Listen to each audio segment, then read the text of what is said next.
Why did you fail in banking exam 2023? बहुत सारे student 2023 में फाइनल जो जॉब है वो अचीव नहीं कर पाए हैं। There are the multiple reasons, बहुत सारे रीजंस हैं इसके, है ना। और इस पे ही फोकस करेंगे इस वीडियो में। So welcome to the banking and finance by Anuj Jindal. मेरा नाम है अभिषेक कौशिक। बहुत सारे रीजंस हो सकते हैं जब आप स्टार्टिंग करते हो, प्रिपरेशन करते हो बैंकिंग एग्जाम्स की या किसी भी एग्जामिनेशन की, तो उसके रीज़न जो है जॉब सेलेक्ट ना होने के, जब आप क्योंकि मल्टीपल स्टेजेस होती हैं हर एक एग्जाम्स में। अगर हम बात करें एसबीआई, आईबीपीएस और आरआरबी की, तो इस साल 2023 में तीनों एग्जामिनेशन आए। इनके क्लर्क और पीओ दोनों पोस्ट देखने को मिली है। अब 2024 में भी आएगा। तो जो गलतियां, जो मिस्टेक्स आपने 2023 में की है, तो वो अब के रिपीट नहीं करनी है, जिस वजह से आपका जो सिलेक्शन है वो आपके सर्टेन हो पाए 2024 में। इस वीडियो में मैं डिस्कशन करूंगा 5 पॉइंट्स आपके। वो 5 पॉइंट्स भी आपको ध्यान रखने हैं कि हाँ, ये 5 पॉइंट्स मेरे को अटेंशन देनी है इस पे कि हाँ, ये 5 पॉइंट जो मैं बताने जा रहा हूं अभी आपको, उन पे आप गलतियां नहीं करोगे। वो आप हमेशा ध्यान रखोगे कि हाँ, 2024 में ये गलतियां नहीं करूंगा, जिस वजह से सिलेक्शन जो है वो दूर न हो जाए मेरे से। ठीक है, आइए स्टार्ट करते हैं और बात करते हैं एक बार कि कौन कौन से वो पॉइंट हैं हमारे जिसको हमें फोकस करना है। ठीक है। अब देखो, फर्स्ट जो पॉइंट है ये बहुत इंपॉर्टेंट है। ये है टेकिंग मॉक्स लाइटली, है ना। तो सेकंड पॉइंट अगर हम बात करें, टारगेटिंग मल्टीपल एग्जाम्स। तो जब हम प्रिपेयर कर रहे होते हैं तो बहुत सारे एग्जाम्स हम टारगेट करते हैं। Number 3, not preparing simultaneously for pre and mains. Fourth point है आपका टेकिंग इंटरव्यू लाइटली, और फिफ्थ पॉइंट है वेटिंग फॉर द नोटिफिकेशन, है ना। ये 5 पॉइंट है, इनको थोड़ा डिटेल में एक्सप्लेन करता हूं मैं आपको, और देखते हैं कि क्या, कैसे कैसे इनको आपको कवर करना है। जैसे फर्स्ट पॉइंट है आपका टेकिंग मॉक्स लाइटली, है ना। हम क्या करते हैं, जब मॉक्स दे रहे होते हैं हम, जब एग्जाम्स आ जाता है तो तब हम मॉक्स देना स्टार्ट करते हैं। और मॉक्स भी हम ऐसा नहीं कि बहुत पहले से देना स्टार्ट करते हैं। तो मॉक्स में हम क्या करते हैं, जैसे मॉक्स आपने दिया, कोई भी क्वांट का मॉक दे रहे हो या सेक्शनल दे रहे हो या फुल लेंथ दे रहे हो, तो उसमें क्या करते हैं हम कि मॉक को लाइटली ले लेते हैं। सपोज करो आपके 100 में से प्रीलिम्स का आप मॉक दे रहे हो तो 80 नंबर्स आए, है ना, या 70 आए या 60 आए।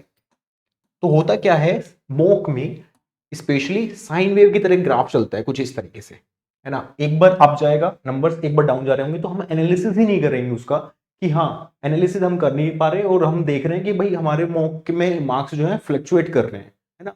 तो ये मॉक का लाइटली लेना ही आपको डिग्रेड कर देता है बैंकिंग एग्जामिनेशन में, स्पेशली अगर मैं बात करूं तो। क्योंकि बैंकिंग एग्जाम्स में क्या होगा, स्पीड और एक्यूरेसी दोनों चाहिए आपको, है ना।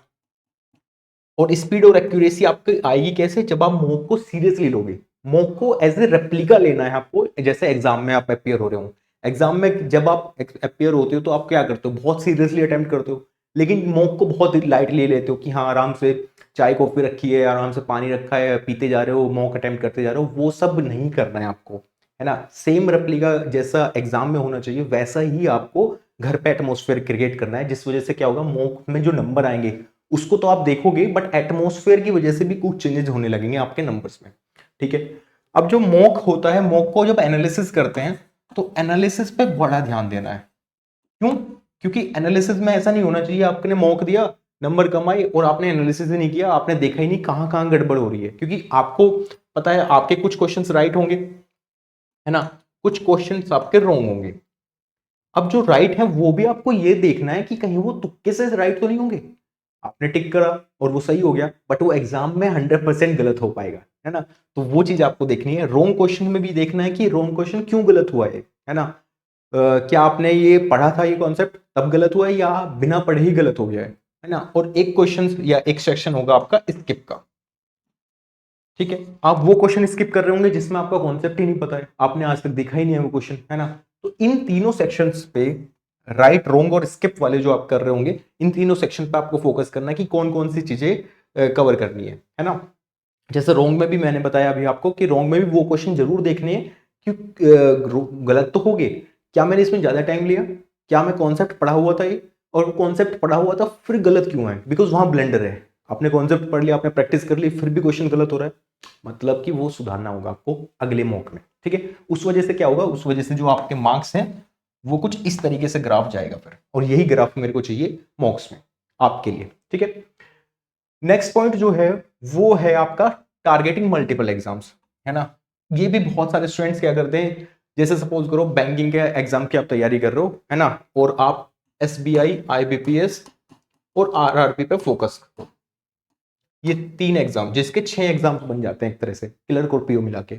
बट इधर एसएससी भी आ गया है, ठीक है। अब आपने क्या किया, एसएससी वाले एग्जाम्स को भी आप अपियर हो रहे हो, इसमें भी हो रहे हो, बट सिलेबस में तो दोनों में डिफरेंस है ना, तो आप टारगेट दोनों एग्जाम्स को कर रहे हो। फिर आपका सीएपीएफ आ गया यूपीएससी का, है ना, आपने सोचा इसको भी भर लेता हूं। फिर उधर से आपका यूपीएससी सीएससी का आ गया, या फिर कोई और मल्टीपल एग्जाम्स आ गए, है ना, आपने सोचा कि हाँ इसको भी भर लेता हूं। तो फिर होता क्या है, सिलेबस सबका डिफरेंट है, नोटिफिकेशन सबके डिफरेंट है। होता क्या है कि जो जो आपकी सरकमफ्रेंस पे नहीं भी एग्जाम है ना, सपोज कोई यहाँ एग्जाम है उसको भी आप टारगेट कर रहे हो, है ना, वो फिर गलत हो जाएगा। जो जो सरकमफ्रेंस के अंदर लाई कर रहे हैं एग्जाम, आप उन्हीं को टारगेट करो जिसका सिलेबस ऑलमोस्ट सेम हो।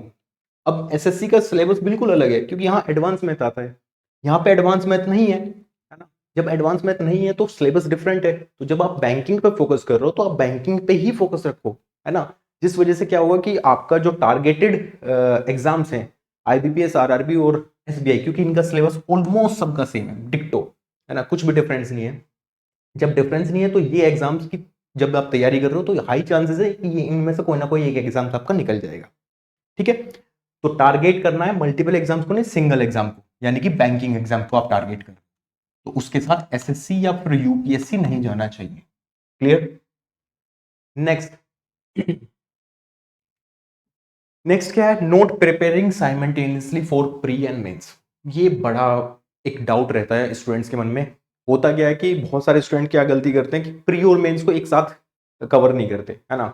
जैसे प्री का एग्जाम आया, प्री की डेट आपको पता चल गई, तो आप प्री प्री पे फोकस करते रहते हो, प्री के क्वेश्चंस लगाना, प्रीलिम्स के मॉक टेस्ट लगाना, है ना, सिर्फ प्री पे फोकस रखते हो। अब होता क्या है, बैंकिंग एग्जाम्स में अगर आपने कभी एग्जाम दिया होगा तो लगभग 20 दिनों के बाद आपका मेंस हो जाता है ना। अब यहां प्रॉब्लम आएगी, देखो अगर आपने मेंस का कुछ भी नहीं पढ़ा है, क्वेश्चंस का क्योंकि लेवल का भी बहुत बड़ा डिफरेंस है ना, प्री और मेंस के बीच में। मैथ्स के क्वेश्चन देखोगे आप, रीजनिंग के क्वेश्चन देखोगे आप, इंग्लिश के क्वेश्चन देखोगे, तो बहुत बड़ा डिफरेंस क्रिएट हो जाता है। तो इन 20 दिनों में ये कवर ही नहीं होगा मेंस, और मेंस कवर नहीं हुआ तो आपका सिलेक्शन नहीं होगा। तो आपको क्या करना है, प्री और मेंस को एक साथ कवर करके चलना है। इससे होगा क्या, देखो इससे ये होगा कि आपका प्री तो क्वालिफाइंग है, जब आपका प्री क्वालिफाइंग है और मेंस का मेरिट सेक्शन बनना है, तो आप मेंस पे फोकस करते हुए चलो, और कभी भी बाइफरकेट मत करो। सपोज करो, जैसे एक एग्जांपल देता हूं मैं आपको, कोई सीआईएसआई का क्वेश्चन आया, है ना। अब सीआईएसआई कंपाउंड इंटरेस्ट और सिंपल इंटरेस्ट प्रीलिम्स में भी आता है, मेंस में भी आता है। अब आप कहोगे कि सर नहीं ये तो हार्ड है, ये हम मेंस में है बाद में पढ़ेंगे, उससे दिक्कत होगी यहाँ पे कि चैप्टर एक है बट आप उसको बाइफरकेट कर रहे हो according to the sections of the exam, वो गलत है। अगर कोई सीआईएसआई का क्वेश्चन है, परसेंटेज का क्वेश्चन है, तो वो क्वेश्चन है, उसको क्वेश्चन की तरह रखो, उसका कॉन्सेप्ट आपने सीख लिया, चाहे वो प्री का क्वेश्चन हो या मेंस का क्वेश्चन हो, है ना, उसको मैं टारगेट करूंगा स्टार्टिंग से ही। तो मेरे को दोनों पे फोकस करके चलना पड़ेगा स्टार्टिंग से ही। इस वजह से क्या होगा, इस वजह से आपका एक एक होलिस्टिक वे में तैयारी हो जाएगी पूरी, है ना। इंटरव्यू को आप थोड़ा थोड़ा साइड में कर सकते हो, ठीक है। इस तरीके से आपको कवर करनी है प्री और मेंस को। इसमें मॉक्स की अगर हम बात करें तो मॉक्स आप मेंस के स्टार्टिंग में मत दो, एक मॉक दे लिया इनफ है। लेकिन जैसे प्री आ जाता है, जैसे सपोज 10 दिन प्री के रह गए हैं, फिर आप प्री के ही मॉक दो बस, है ना। उस टाइम मेंस के फोकस मत करो, प्री पे फोकस करो। लेकिन जब स्टार्टिंग से आप पढ़ रहे हो, जैसे अभी आप जनवरी चल रहा है आपका, सपोज जुलाई में एग्जाम्स है, तो आप pre plus mains holistic way में भी कंप्लीट तैयारी आपकी होनी चाहिए, ठीक है। क्योंकि 20 दिन में मेंस कवर नहीं होगा गाइस। क्लियर। तो ये बहुत इंपॉर्टेंट पॉइंट है आपके लिए। नेक्स्ट अगर हम बात करें, फोर्थ पॉइंट जो है टेकिंग इंटरव्यू लाइटली, ये भी स्टूडेंट बहुत गलती करते हैं। इसमें होता क्या है, मैंने बहुत सारे स्टूडेंट से बात भी की तो उन्होंने बताया कि सर हमने क्या किया, जैसे इंटरव्यू शेड्यूल हुआ है ना बैंक का, पीओ का, तो उसमें दिक्कत होती है कि आपने मेंस अच्छा कर लिया, बिकॉज मेंस जो है आपका और प्री जो है वो वहाँ आपकी नॉलेज चेक होगी, बट इंटरव्यू में आपका पर्सनैलिटी चेक हो रही है, आपका कॉन्फिडेंस चेक हो रहा है कि आप इतने कॉन्फिडेंट हो कि हाँ 3 लोगों के 4 लोगों के सामने आप बात कर पा रहे हो, है ना, आपको थोड़ी बहुत नॉलेज है, और वो नॉलेज क्या आप कम्युनिकेट कर पा रहे हो या नहीं। तो वो चीजें होती है। तो interview is like a personality test only, जिसमें कि आपकी कम्युनिकेशन स्किल्स देखी जाएगी, चेक की जाएगी, कॉन्फिडेंस कितना है, कम्युनिकेशन पावर कितनी है, वो सब चेक होता है इंटरव्यू में। तो स्टार्टिंग से ही आप अगर, क्योंकि आप ऑफिसर बनने वाले हो, एसबीआई पीओ आपको निकालना है, तो इंटरव्यू की तैयारी स्टार्टिंग से ही होती है। ऐसा नहीं होता कि आप 20 दिन में इंटरव्यू में अच्छे हो जाओगे, है ना। मेंस के बाद इंटरव्यू तैयारी नहीं होती, हल्की हल्की तैयारी आप स्टार्टिंग से कर सकते हो। थोड़ा स्पोकन इंग्लिश पे काम कर लो, अगर आपको इंग्लिश में इंटरव्यू देना है तो, हिंदी में देना है तो उस पर करो। और कम्युनिकेशन पावर आपकी अच्छी होनी चाहिए। कोई भी अगर अनजान कोई पर्सन आपसे बात कर रहा है तो आपका इतना होना चाहिए कि हाँ मैं उससे बात कर पा रहा हूँ, उसकी कम्युनिकेशन समझ पा रहा हूँ, मतलब दोनों तरफ से वाइस वर्सा हो रहा है ना। उसकी कम्युनिकेशन मैं कर पा रहा हूँ और मेरी कम्युनिकेशन को वो समझ पा रहा है, लैंग्वेज का।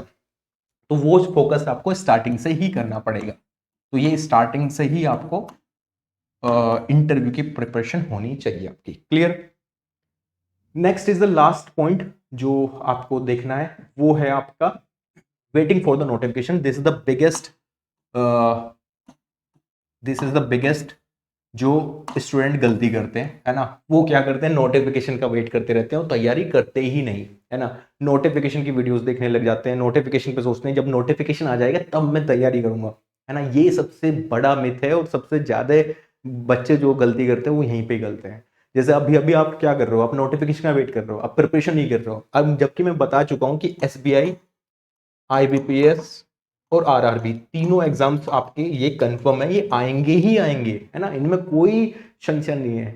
बट आप इसका नोटिफिकेशन का वेट करते रहोगे और उसके बाद तैयारी करोगे, उसके बाद आपको टाइम ही नहीं मिलेगा। तो अभी से ही फोकस करना है प्रिपरेशन पे, क्योंकि अगर आपकी प्रिपरेशन अच्छी होगी, है ना, अगर आपकी प्रिपरेशन ही अच्छी होगी तभी आप एग्जाम्स निकलेगा ये बैंकिंग एग्जाम्स के सारे, वरना नहीं निकलेगा। सिंपल सी बात इतनी है। तो वेट नहीं करना है नोटिफिकेशन का, पहले से ही आपको फोकस होकर मेहनत करनी है उसी डायरेक्शन में कि हाँ मेरे को इसी डायरेक्शन में जाना है, बैंकिंग एग्जाम्स क्लियर करने हैं, तो मेरे को उतना ही एफर्ट मेरे को डालना पड़ेगा। क्योंकि आप बैंकिंग में जब जाओगे, बैंकिंग सेक्टर में, तो आपको वहाँ भी 8-7 घंटे काम करना पड़ेगा।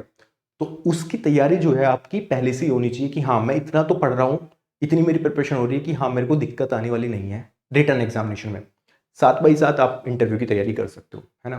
तो ये 5 पॉइंट मैंने रखे थे आपके लिए, जिसमें डिस्कशन किया मैंने 5 पॉइंट्स का। इन 5 पॉइंट्स को अगर आप ध्यान रखते हो 2024 में, उन पर फोकस्ड होकर मेहनत करते हो टुवर्ड्स द राइट डायरेक्शन, तो आई इंश्योर यू गाइज कि आपका जो सिलेक्शन है वो 100% तय है इस साल, है ना। लेकिन आपको थोड़ा सा सिंसियरली होकर तैयारी करनी पड़ेगी, और जो प्रैक्टिस है वो भी रूथलेस होनी चाहिए, जिस वजह से कि कोई भी क्वेश्चन आए या कोई भी डिफिकल्ट सिचुएशन भी अगर एग्जाम्स में आती है तो आप वहाँ पे टैकल कर पाओ उसको, और उस पर वहाँ दिक्कत ना आए आपको, है ना। बट उसके लिए मॉक्स और प्रैक्टिस और बहुत सारी चीज़ें वो करनी पड़ेगी। बट उसके लिए मैं खड़ा हूँ आपके साथ हमेशा, है ना। कोई भी दिक्कत होगी तो मैं खड़ा हूँ हर एक पॉइंट पे, हर एक स्टेज पे आपके साथ। बस मिल के हम दोनों को मेहनत करनी है और सिलेक्शन लेना है इस साल, ठीक है। Bye bye, take care, have a nice day. अगर वीडियो अच्छी लगी तो उसको शेयर कर देना अपने दोस्तों के साथ। Take care.